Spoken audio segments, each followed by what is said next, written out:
Warning. The subject of this film you are about to watch reveals a crucial secret of your life.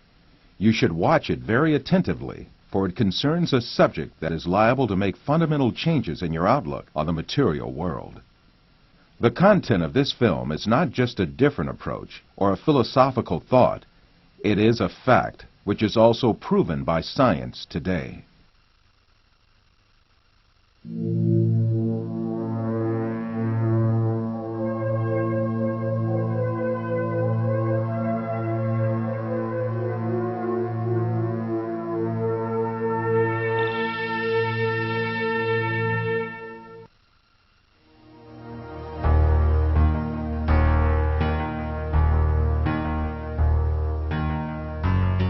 Man is conditioned right from the beginning of his life that the world he lives in has an absolute material reality. So he grows up under the effect of this conditioning and builds his entire life on this viewpoint. The findings of modern science, however, have revealed a completely different and significant reality than what is presumed.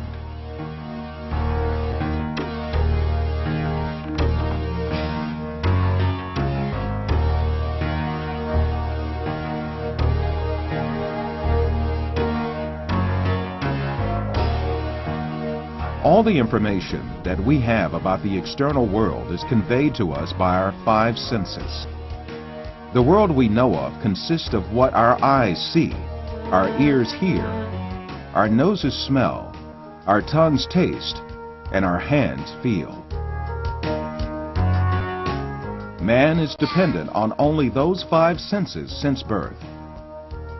That is why he knows the external world only the way it is presented by these senses. Yet, scientific research carried out on our senses has revealed very different facts about what we call external world. And these facts have brought to light a very important secret about matter, which makes up the external world.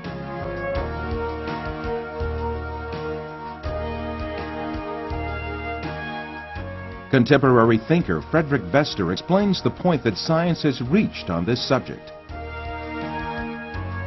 Statements of some scientists posing that man is an image, everything experienced is temporary and deceptive, and this universe is a shadow, seems to be proven by science in our day. In order to better grasp this secret behind matter, let us be reminded of our information about our sense of sight, which provides us with the most extensive information about the external world.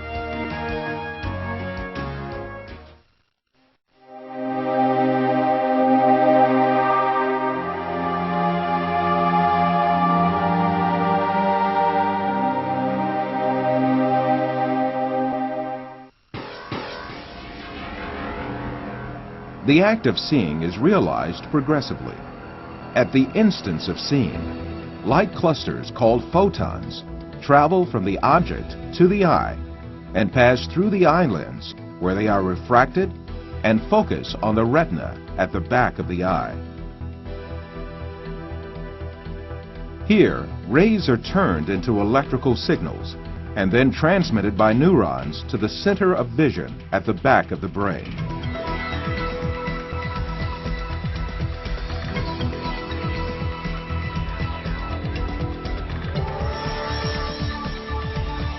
The act of seeing actually takes place in this center in the brain.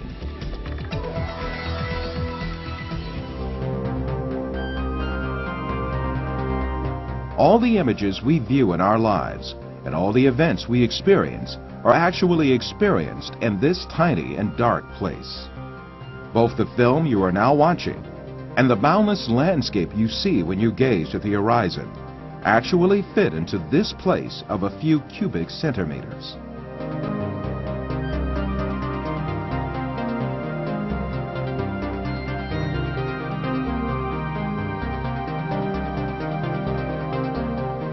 Now, let us reconsider this information more carefully. When we say we see, we actually see the effect the rays reaching our eyes form in our brain by being converted into electric signals. When we say we see, we actually observe the electrical signals in our brain. By the way, there is another point that has to be kept in mind. The brain is sealed to light, and its interior is absolutely dark. Therefore, it is never possible for the brain to contact with light itself. We can explain this interesting situation with an example. Let us suppose that in front of us there is a burning candle, and we view its light. During this period, when we view the candle's light, the inside of our skull and our brain are in absolute darkness. The light of the candle never illuminates our brain and our center of vision. However, we watch a colorful and bright world inside our dark brain.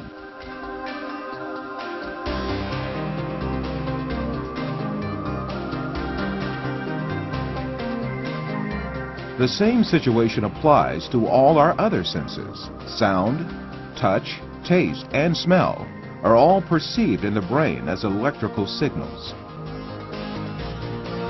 Therefore, our brains throughout our lives do not confront the original of the matter existing outside us, but rather an electrical copy of it formed inside our brain. It is at this point that we are misled by assuming these copies are instances of real matter outside us.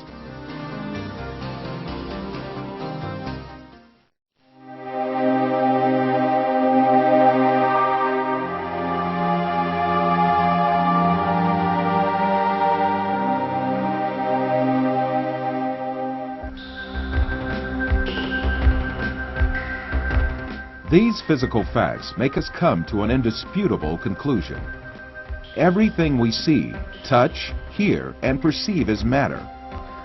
The world, or the universe, is only electrical signals in our brain.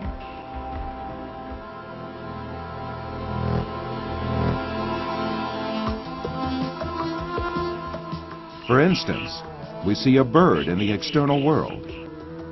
In reality, this bird is not in the external world, but in our brain. The light particles reflecting from the bird reach our eye, and there they are converted into electrical signals. These signals are transmitted by neurons to the center of vision in the brain. The bird we see is in fact the electric signals in our brain. If the sight nerves traveling to the brain were disconnected, the image of the bird would suddenly disappear. In the same manner, the bird sounds we hear are also in our brain. If the nerve traveling from the ear to the brain was disconnected, there would be no sound left.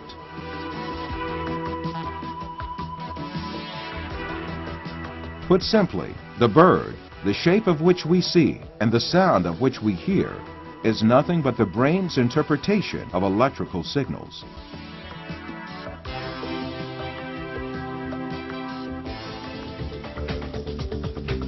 Another point to be considered here is the sense of distance. For example, the distance between you and this screen is nothing but a feeling of space formed in your brain. Also, objects that seem to be very distant in one person's view are actually images clustered at one spot in the brain.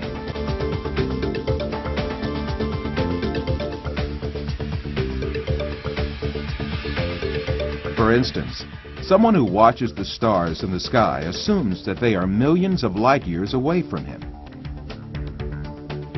Yet the stars are right inside himself and the center of vision of his brain.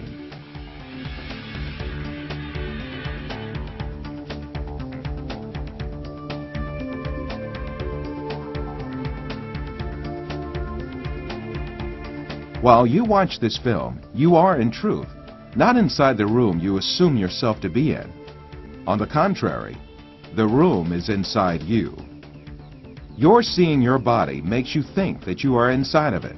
However, you must remember that your body too is an image formed inside your brain.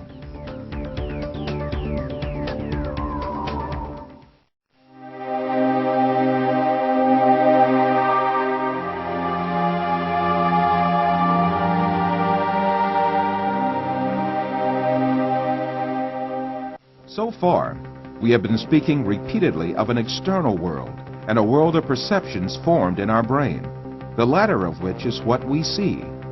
However, since we can never actually reach the external world, how can we be sure that such a world really exists? Definitely we cannot. The only reality we cope with is the world of perceptions we live within our minds.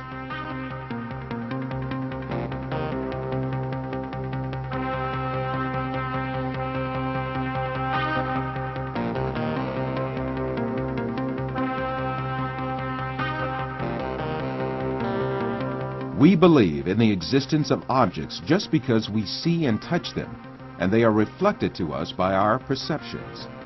However, our perceptions are only ideas in our mind. Thus, objects we captivate by perceptions are nothing but ideas, and these ideas are essentially in nowhere but our mind. Since all these exist only in the mind, then it means that we are beguiled by deceptions when we imagine the universe and things to have an existence outside the mind. To imagine matter to have an existence outside the mind is indeed a deception. The perceptions we observe may well be coming from an artificial source. It is possible to see this in the mind's eye by an example.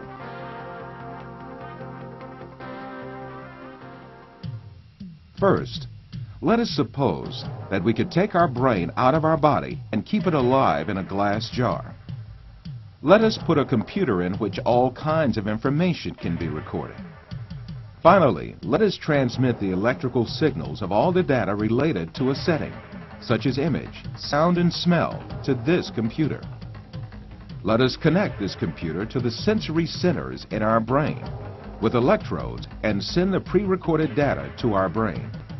As our brain perceives these signals, it will see and live the setting correlated with these. From this computer, we can send to our brain also signals pertaining to our own image. For instance, we can send to our brain the electrical correlates of such senses as sight, hearing, and touch that we perceive while we sit at a desk. In that state, our brain would think itself as a businessman sitting in his office. This imaginary world would continue as long as the stimulations keep coming from the computer. We would never realize that we only consist of a brain. It is indeed very easy for us to be deceived into believing perceptions without any material correlates to be real. This is just what happens in our dreams.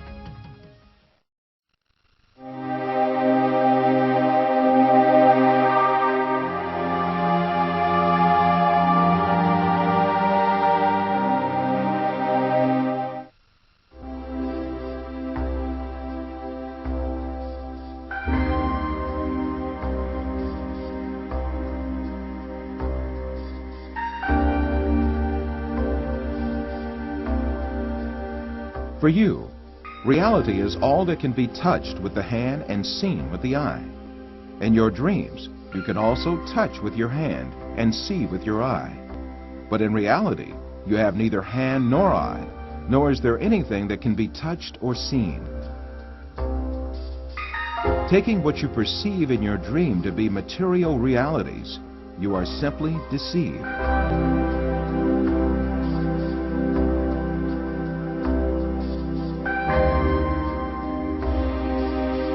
For example, a person deeply asleep in his bed may see himself in an entirely different world in his dream. He may dream that he is a pilot and command a giant airplane, and even spend a great effort to command the plane. In fact, this person has not taken even one step away from his bed. In his dreams, he may visit different settings and meet with friends, have a chat with them, eat and drink together. It is only when the person awakes from his dream that he realizes all were only perceptions. If we are able to live easily in an unreal world during our dreams, the same thing can equally be true for the world we live in. When we wake up from a dream, there is no logical reason for not thinking that we have entered a longer dream that we call real life. The reason we consider our dream to be fancy and the world is real is nothing but a product of our habits and prejudices.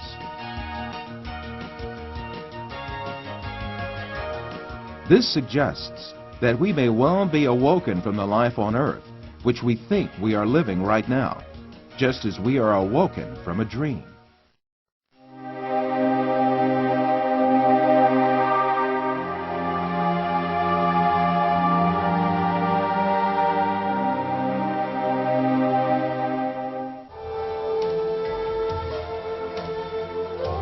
After all these physical facts arises the question of primary importance.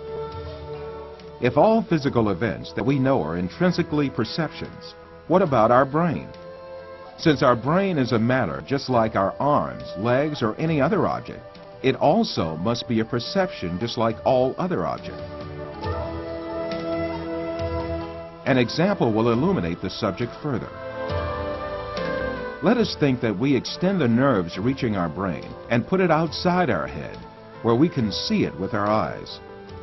In this case, we would be able to see also our brain and touch it with our fingers.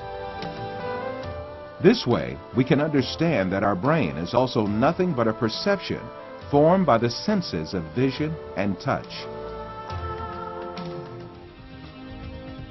Then, what is the will that sees, hears, and perceives all other senses if it is not the brain? Who is it that sees, hears, touches, and perceives the taste and smell? Who is this being that thinks, reasons, has feelings, and moreover that says, I am me? One of the important thinkers of our age, Karl Popper, also poses the same question. Since the Greeks, philosophers have been thinking about the ghost in the machine, the small man within the small man, etc. Where is I, the person who uses his brain? Who is it that realizes the act of knowing? As St. Francis of Assisi said, what we search for is the one that sees. In fact, this metaphysical being that uses the brain, that sees and feels, is the soul. What we call the material world is the aggregate of perceptions viewed and felt by this soul. Just as the bodies we possess and the material world we see in our dreams have no physical reality, the universe we occupy and the bodies we possess now also have no physical reality. The real absolute being is the soul. Matter consists merely of perceptions viewed by the soul. Yes, even if we start with the presupposition that matter is real, the laws of physics, chemistry, and biology all lead us to the fact that matter consists of an illusion and to the inevitable actuality of a metaphysical matter. This is the secret beyond matter. This fact is so definite that it alarms some materialist scientists who think matter to be the absolute being. Science writer Lincoln Barnett says in his book, The Universe in Einstein, along with philosophers' reduction of all objective reality to a shadow world of perceptions, scientists have become aware of the alarming limitations of man's senses.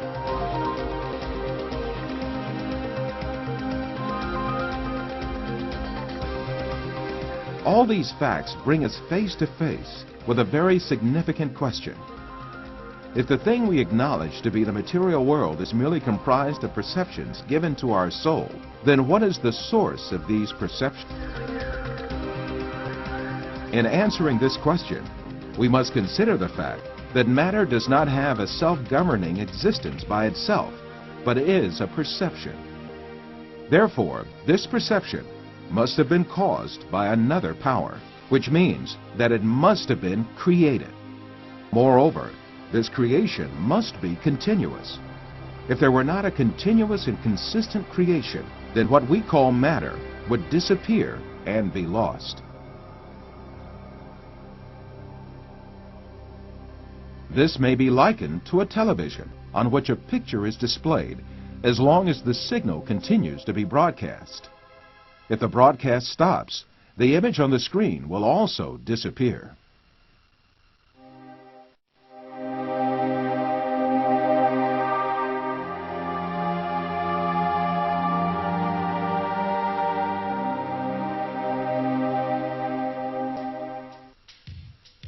So, who makes our soul see the earth, people, plants, our bodies, and all else that we see?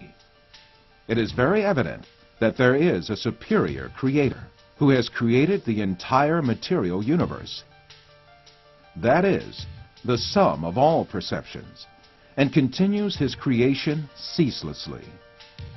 Since this creator displays such a magnificent creation, he surely has eternal power and might. All the perceptions he creates are dependent on his will, and he dominates everything he has created at any moment. This creator is Allah, the Lord of the heavens and the earth. The only real absolute being is Allah. All things except him are shadow beings he created. This reality is explained by the great Islamic scholar, Imam Rabbani, as follows.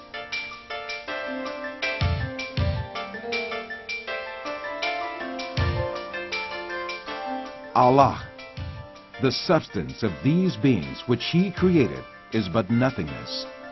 He created all in the sphere of senses and illusions. The existence of the universe is in the sphere of senses and illusions, and it is not material. In reality, there is nothing in the outside except the glorious being, who is Allah.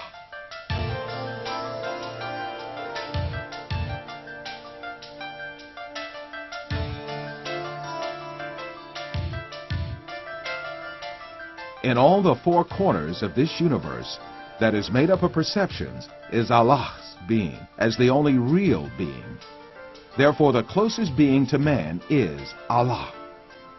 This fact is explained in the Quran with the verse, "We created man, and we are nearer to him than his jugular vein."